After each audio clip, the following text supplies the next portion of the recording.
Hello mga kaibigan, maligayang pagdating sa aking channel. Ang sikat na aktor ng Istanbul na si Engin Akyurek ay nasa gitna ng agenda kamakailan. Kamakailan ay ginulat ng sikat na aktor ang lahat sa pamamagitan ng taimtim na pahayag tungkol sa kanyang nararamdaman para kay Tugba Buyak Ustan. Malaki ang epekto ng pahayag ni Akyurek sa mundo ng magazine. Si Engin Akyurek ay taos-pusong nagpahayag ng kanyang damdamin sa isang espesyal na panayam. Hayagan niyang hinarap ang sikat na aktres na si Tugba Buyak Ustan, na nagsabing nakakuha siya ng lakas ng loob na ibahagi ang kanyang nararamdaman na matagal na niyang itinago.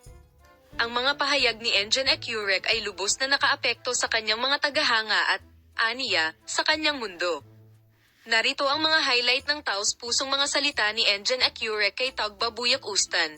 Mahal na Tugba, pakiramdam ko ay oras na para ipahayag ang damdaming matagal ko nang itinatago sa loob ko. Noong araw na nagkita tayo, isang pinto ang bumukas sa loob ko. Ang iyong labis akong hinangaan ng kakisigan, kagandahan at talento. Ngunit sa kasamaang palad ay hindi ako nakahanap ng lakas ng loob na ipahayag ang aking nararamdaman sa iyo ng hayagan. Bawat sandali na kasama kita ay isa sa pinakamahalagang sandali ng aking buhay. Ito ay lubos na nakakaapekto sa kaluluwa ng aking pagkatao. Ngunit ang pamumuhay sa mapait na tubig nang hindi maipahayag sa iyo ang mga damdaming ito ay naging malinaw.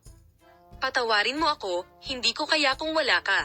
Hindi ko na dinadala ang ugali na ito sa aking puso. Ito ay hindi pwede. Gusto kong hayagang ipahayag ang nararamdaman ko para sa iyo. Marahil ay matagal akong nakaipon ng kinakailangang lakas ng loob. Ngunit ngayon ay oras na para ipahayag ang mga damdaming ito sa iyo ng hayagan. Nasa akin ito. Tingnan mo, ang puso ko, ang mga taos-pusong pahayag ay gumawa ng malaking epekto sa mga social network at sa tabloid press.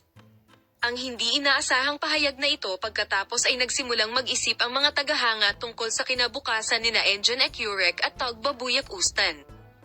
Bagamat wala pang tugon mula kay Tugba Buyak Ustan, ang mga taos-pusong salita na ito ni Engin Akyurek ay tila nagbubukas ng pinto sa isang bagong panahon sa relasyon ng dalawa. Ang mundo ng magazine ay malapit na sumusunod sa mga pag-unlad na ito, at ang taos-pusong mga salita ni Engin Akyurek ay tila nagbubukas ng pinto sa isang bagong panahon sa relasyon sa pagitan ng mga tagaloob. Salamat sa pagbanggit ng iyong video.